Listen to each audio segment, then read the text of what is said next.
Now another thing about the Highland Charge, each individual clan will form into a wedge shape, with the clan chieftain, the bravest of the warriors, right at the point of that wedge. Wow. And as we charged headlong across the moor, this time we faced a weapon that we'd never faced before. Cannon filled with grape shot. Small pieces of lead aimed at knee height cut down some of our bravest men in that first few minutes of the charge. But we charged on, the right wing hit them first, and they hit them hard. But these redcoats did not run, they stood. They stood shoulder to shoulder, 3 ranks deep. With their muskets out and their bayonets fixed, they fired front rank, second rank, third rank, front rank, second rank, third rank, continuous volley fire, cutting down more and more Highlanders as we charged headlong towards them. And as I said, we hit them, and we hit them hard. And at great cost, we cut our way right through that front rank of 3. But in doing so, we lost so many men that the momentum was lost. And for the first, and indeed the last time, the Highland Charge failed.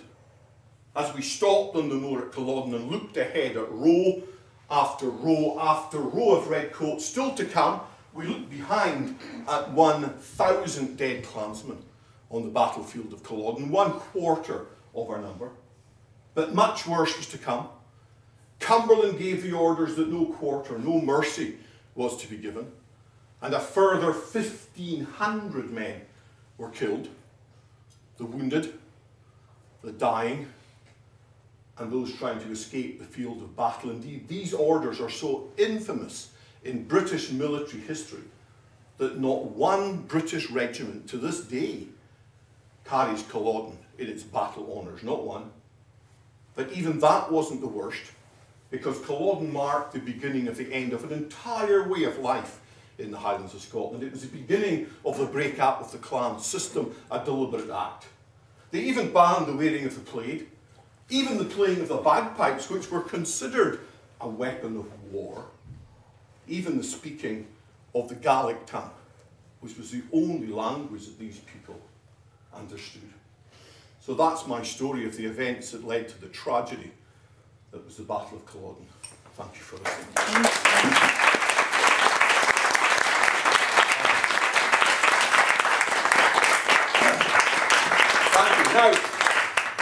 Now, if you have any questions you want to ask about that period, or indeed any other period in Scotland's great past, I'd be delighted to attend to. I'm just curious, was that shields the size of the shields that they used back then? Because it doesn't seem like it would cover much in the way. It's big enough, because quite frankly, anything bigger than that would be too heavy to carry. This is a heavy shield. Mm-hmm. It's made from wood. It's got 3 layers of wood, very thin, with the grain going in different directions, all glued together with pine resin. It's much like plywood today. It gives it that strong. So that if someone hits your shield here and splits the wood, it will only split the first third, because the grain of the rest goes the other way. And it's got leather on the front, and it's got deerskin on the back. And the reason it's got deerskin on the back is at night on the moors, this is my pillow. Remember, this is my bed, and this is my pillow at night. But it also serves as a seat during the day, because you don't want to sit in the wet grass, get your face soaking wet, so you have a seat. So it's a pillow, a seat, a shield, and a weapon. Well, for musket fire, was there a way that they, did they move their body in a way to maximize coverage? You're quite right. You would not stand with it like this in front of you. If a musket was fired within the killing range, which is about 50 yards, it would go right through this.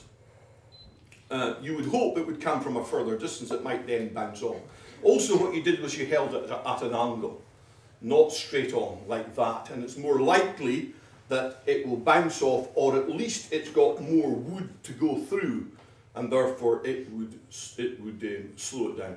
So sometimes it would protect you, other times it wouldn't protect you. It's a risk you take. But if you had one twice as big as this, the Viking shields, which were a full yard across, were much, much thinner than this, you know, but they didn't have muskets to contend with. This is made thicker, so you've got some kind of protection against muskets. But because of that, if I had a full yard of this, I would just not be able to lift it. So it's a kind of a play-off. Any other questions? Yes. So were most of the clans kind of fed up with Prince Charlie because he didn't come through, and they really didn't want anything to do with it, but they had already promised to fight for him? Is that well? No. Well, you're partly right there. I mean, Charlie was brought up in Rome, and he was surrounded by sycophants who told him that the clans were just waiting for him to come. He was told that when he came, there would be 25,000 clansmen waiting for him. And indeed there were 25,000 Jacobite clansmen, clans who were Jacobites, who were supporters of the Stuarts.